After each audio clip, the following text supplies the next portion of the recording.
nakaka-inspire talaga. Despite dun sa nangyaring pambubuli ng mga Thailanders dun sa send-off party ng ating Miss Universe Michelle Marquez D, nagkaroon tuloy ng bayanihan ng mga Pilipino. Kahit gaanong iringan dahil karamihan ng mga Pilipino fanatics ayaw kay Michelle Marquez D, binaba siya. At nangyari, at least nandito na tayong lahat, at least may bayanihan at pagkakaisa pa rin.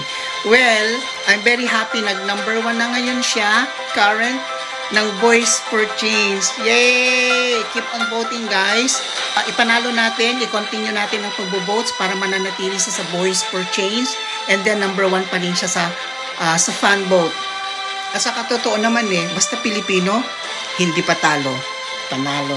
Okay? Panoorin po natin kung paano nilalait ulit ng mga Thailanders sa mga Chinese na yan. Panoorin natin, guys. Visit.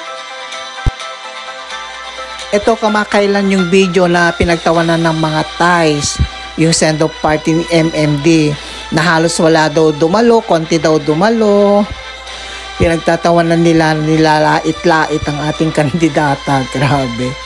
Tapos sila na daw ang powerhouse. Tapos pinopost nila sa kanila na talagang sila na ang powerhouse of beauty at hindi ang Pilipinas. Wow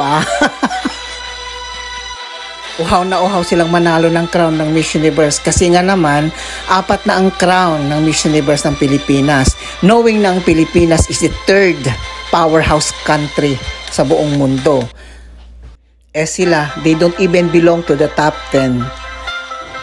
Ang pinagmamalaki nila, napakarami daw nila at sobrang dami nila nung send-off party ng Miss Thailand. Samantalang ang Philippines, mangilan-ngilan lang daw. Anyway guys, supportahan po natin si MMD sa umpisa at sa huling laban niya. Have a great time and thank you for watching. Bye!